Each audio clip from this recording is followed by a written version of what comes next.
Hey there, cats and kitties. I am the Blues Man, Johnny Blues, and with this video, I'll be discussing my thoughts on episode 25 of the anime series Ushio to Tora. And I was really wondering when we would finally get around to seeing where this trio of, I didn't know if they were like scientists or corporate conglomerate types that show up in the OP, when we were going to finally see them.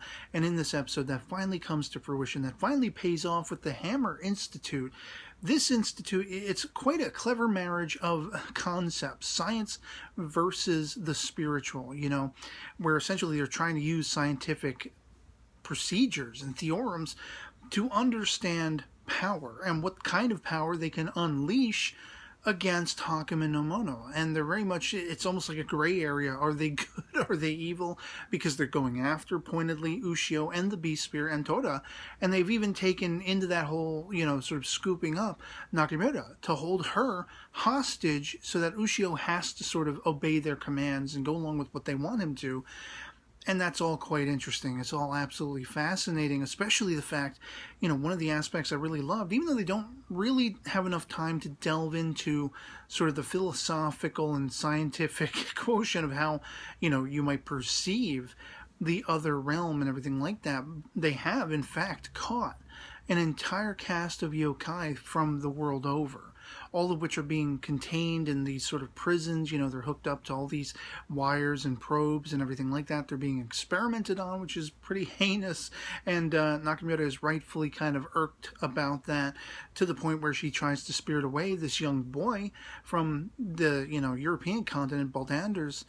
And it's very interesting to see just sort of that, corruption of science coming to the fore amidst all of this, because they end up inadvertently creating, by taking a chunk of flesh off of the beast spear itself of H.A.M.M.R, they create an all-new avatar, this giant, I thought it was actually a badass looking creature in design, form, and function.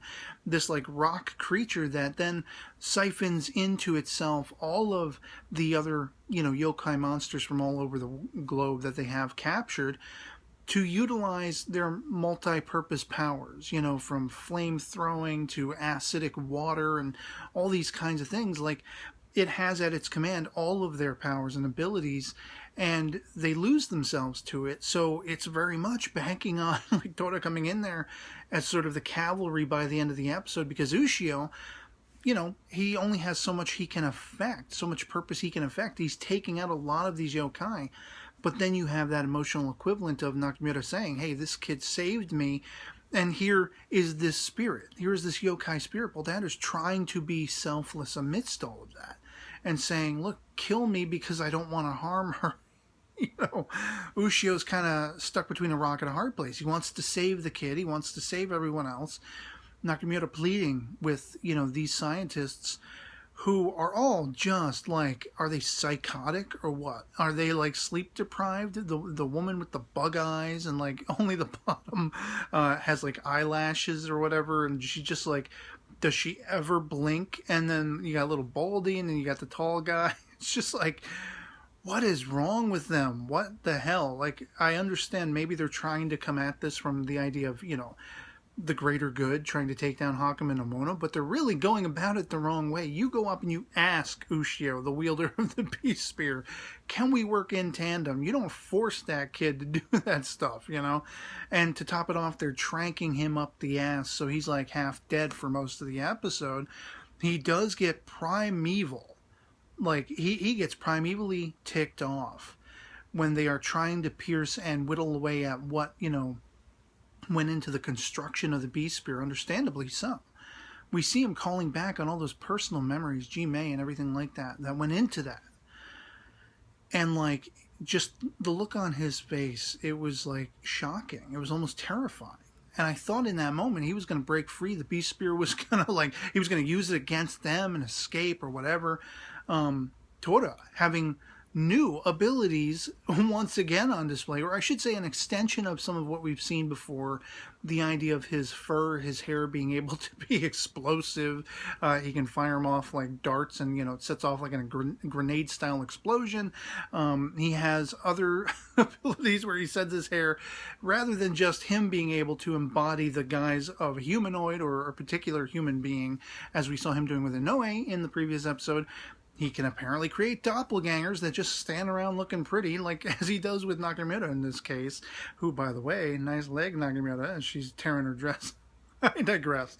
It was just really exciting in that I didn't know what the hell was going to happen. Like, at this stage in the game, I would have thought we'd be, amping up toward the finale where it would be a one-on-one or a group effort against Ha-M.M.R. Come to find, as per somebody letting me know in the comments of my previous episode discussion video, that Ushio to Tora is actually going to be extended for a second season coming back in spring 2016 to finish out the story with 13 more episodes. So the cliffhanger that we'll be probably dealing with, or the sort of finale of season 1 in any case, in the next episode is going to be the culmination of this battle and setting up for that stage of the game. And it's just that much more exciting because, like, as I said, so many new, quotients in play in the OP to this particular half of the season that I didn't know if we would be getting to all of it. And here we have another threat from Ha-M.M.R, another chance for Ushio to prove himself to these scientists who it's like, for the greater good or not, they're kind of handling themselves very poorly in how they're approaching all of this. They've just created another avatar of Ha-M.M.R, or that equivalent.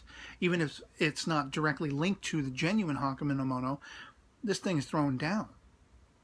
And it takes Tora to show up at the last minute to kind of give us the feeling like, oh, all hell's about to break loose when we enter the next one. So, I mean, very, very interesting episode, very action-packed, exciting. I think my favorite aspect of the episode was seeing Nakamura shine. And, from the first part of the episode where she gets in between Ushio and Tora, it was just absolutely hilarious that. And I love, Tora's like almost, talking about her like she doesn't really amount to much. Like, she's nothing special as compared to how he feels about Inoue. Now that we know how he feels about her. Like, Nakamura is nothing special as far as he's concerned. She's just an average human being. She's tough as nails. And also, speaking of tough as nails, Ushio wielding that beast spear without even having any lick of its power exposed. And he's thrown down against all the guards that first try to jump them, like 7 guys. And of course, these scientists, they figure, well, it's still got something to do with the Beast Spear. It's still the Beast Spear's influence. But I think, we can basically see as viewers, Ushio has been training. He's been preparing himself. He's both mentally and physically been putting himself, to the nth degree, pushing himself to the limits. Because he wants to be as strong as he possibly can be for this penultimate showdown. And that's just awesome. And also, as one final aside, I really dug, being that this is sort of a horror action genre series, that the institute was called H.A.M.M.R Institute. Like, even though it is, sort of an amalgamation of all these other words and everything like that, but H.A.M.M.R, kind of hearkening back to the H.A.M.M.R horror films which dealt with, like Frankenstein and Dracula, very hardcore horror staples in their own vein. They sort of, went their own way with it and whatever.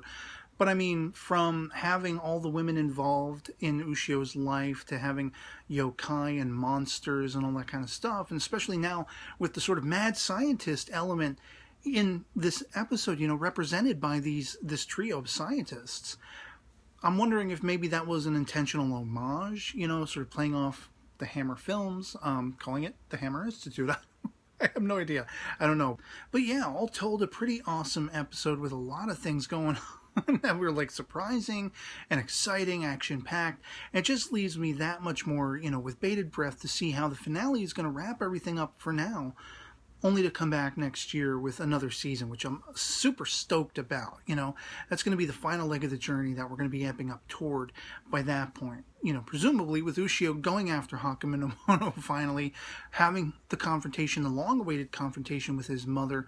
I'm sure it's going to be an emotional affair, and we'll be able to finally see whether or not Inoue has ties to Jime and everything, and whether that, sacrifice that I've been speculating about with her character may come to fruition. Whether that'll play a role or not, remains to be seen, and all that kind of stuff. I just can't wait to see how this season rolls out its finale and bring on the next. So I'd love to hear from you guys in the comments below what you thought of episode 25 of Ushio to Tora. If you've seen it, if you enjoyed it as much as I did.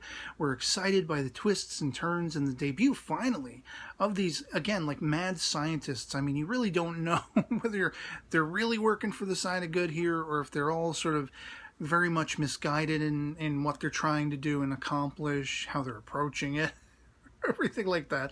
Let me know whatever speculations you may have for, the finale of this particular season and what you think the second season will have in store when it comes, when it debuts. So, yeah, otherwise, that'll be pretty much it for me on this. Hope this video finds you well, and I'll catch you all later. Peace.